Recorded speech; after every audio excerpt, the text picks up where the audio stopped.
Remember in class when we were talking about the Civil War? What was the real reason, you know? Mr. Lindemann told us all these different reasons that it could have happened, but he never gave us the one real reason that it started. I think it was like the Mexican-American War or something. Yeah. I think so. Joint imagination dream sequence. Could we not have slavery expand to the territory we won in the Mexican-American War?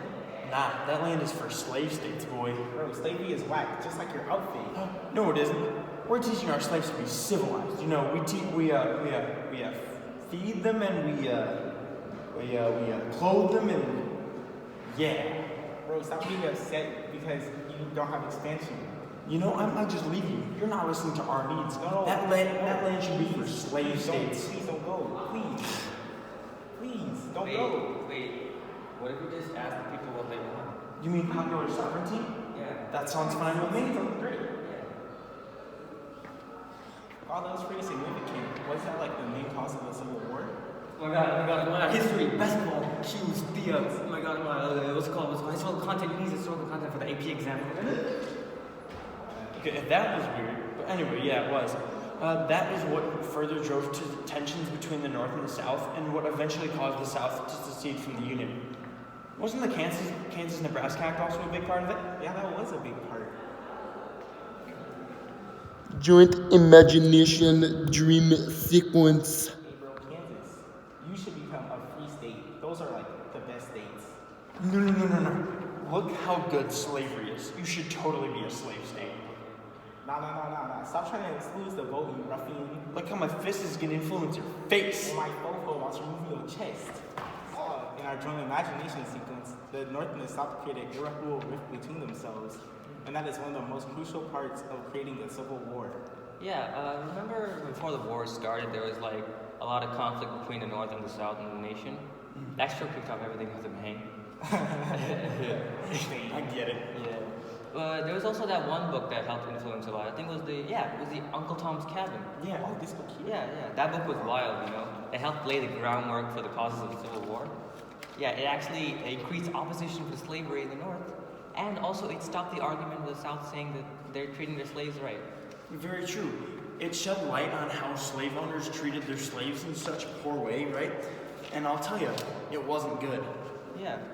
This book also talked about certain aspects of the slavery in the South, such as the Underground Railroad, and also how there are different types of slave owners, such as the abusive ones and nice ones.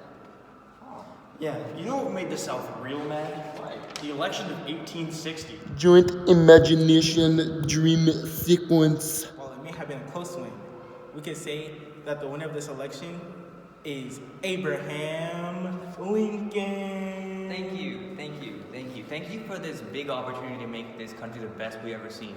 I will do all that I can to relieve the tensions between the North and the South, and I want to try to keep this union fine. Dang, you know, even if we took their name off the ballot, he still won? Guess they really wanted him to win, man. That sucks, man. He's gonna try and get rid of our slavery. Let's just see how he likes it when we leave before he gets into office in 4 months.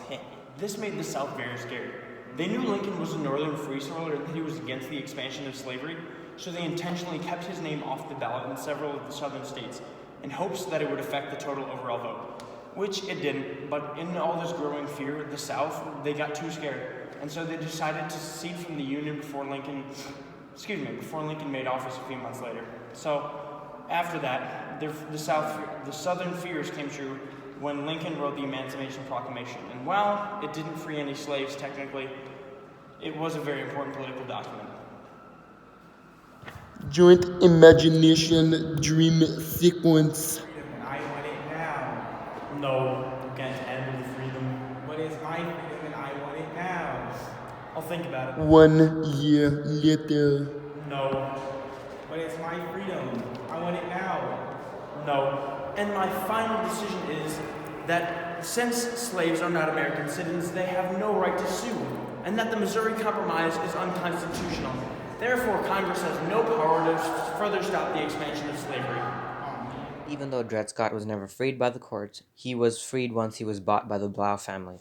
Unfortunately, he died a year later through tuberculosis. This enraged the northern abolitionists and the free soilers because they sought to halt slavery and put a big roadblock in their way. This is just another event that further stoked the hatred between the North and the South. But overall, the Mexican-American War was still ultimately the main cause of the Civil War.